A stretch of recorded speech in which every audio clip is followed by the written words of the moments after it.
읽어준 남자입니다. 그날의 진실은 과연 무엇일까요?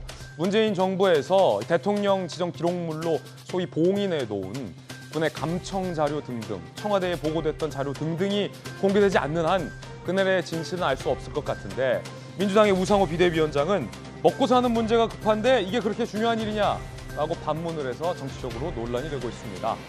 먹고 사는 문제보다 이게 덜 중요하다라는 말로 해석되는데 여러분은 어떻게 생각하십니까? 잠시 후에 이야기 나눠보겠습니다. 오늘 조간신문 4가지 키워드 준비되어 있습니다. 하나씩 공개하죠. 먼저 첫 번째 키워드부터 살펴보시죠. 바로 이겁니다.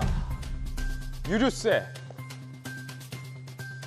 경유값이 천정부지로 오르고 있습니다. 휘발유값도 같이 오르고 있는데 정부에서 비상의 조치를 꺼내 들었습니다.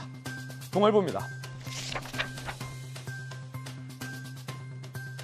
유류세를 법정으로 내릴 수 있는 최대한의 한도로 내리겠다.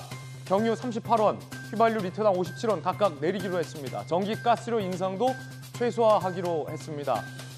이 휘발유와 특히 경유값이 2,000원 선을 돌파하면서 주유소 가기 겁난다 이런 말도 많습니다. 일요일에 비상경제장관회의까지 열었습니다. 유류세 최고 한도, 법정 최고 한도로 내릴 수 있을 때까지 다 내리겠다. 마지막 카드를 꺼내 들었지만 과연 그래도 피부적으로 체감이 되는지는 의문입니다. 전쟁이 길어짐에 따라서 경유세가 계속 오르고 있습니다. 경유값이 계속 오르고 있습니다. 이번에 두 번째 키워드 살펴보겠습니다. 두 번째 키워드 뭘까요? 바로 이겁니다. 진실. 한국일보 오면이 쓰고 있는 기사입니다. 함께 보시죠. 그날의 진실을 두고 국민의힘과 민주당이 공방을 벌이고 있습니다. 현 정부와 국민의힘에서는 월북이라고 단정 지을 수 없는데 문재인 정부가 왜 우리 국민을, 피해자를 월북으로 몰고 갔느냐라고 목소리를 내고 있고, 이에 대해서 민주당은 내심 월북이 맞다 라면서 월북이 아니라는 증거를 대라라고 반박하고 있습니다. 그 가운데 피해자 유가족들은 월북이 아니라는 증거를 대라라는 민주당의 반박이 2차 가해다라고 비판하고 있습니다. 여러분은 어떻게 생각하십니까? 뭐가 먼저라고 생각하십니까? 문재인 정부 관계자가 월북이라는 합리적인 증거를 내는 게 먼저라고 생각하십니까? 아니면 윤석열 정부가 월북이 아니라는 증거를 내는 게 우선이라고 생각하십니까? 여러분의 생각이 궁금합니다. 잠시 후에 뜨겁게 이야기 나눠보겠습니다. 세 번째 키워드 함께 보시죠. 세 번째 키워드는 바로 이겁니다. 출근길. 오늘 경향신문 3면이 누군가의 출근길을 비판했습니다. 윤 대통령의 도어 스태핑, 취임 후 41일간 18차례 도어 스태핑을 했습니다. 신선한 파격이라는 평가도 있지만 경향신문은 불안한 직설이다, 양날의 검이다라고 비판했습니다.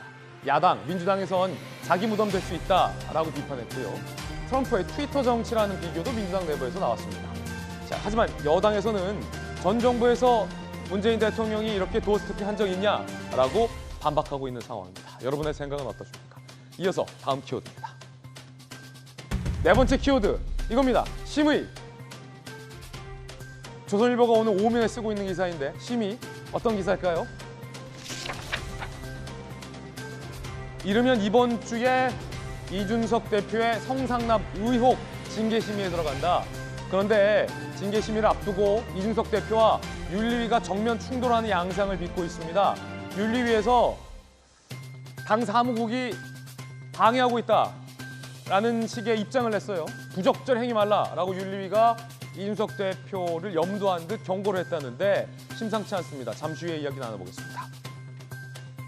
그런가 하면 오늘 민주당에서는 최광욱 의원의 소위 짤짤이 의혹에 대한 징계에 착수한다는 보도도 나와 있습니다. 박지원 전 비대위원장이 침묵을 깨고 한마디 했다는데 어떤 얘기했는지 잠시 후에 전해드리겠습니다. 지금까지 신문 읽어준 남자였습니다.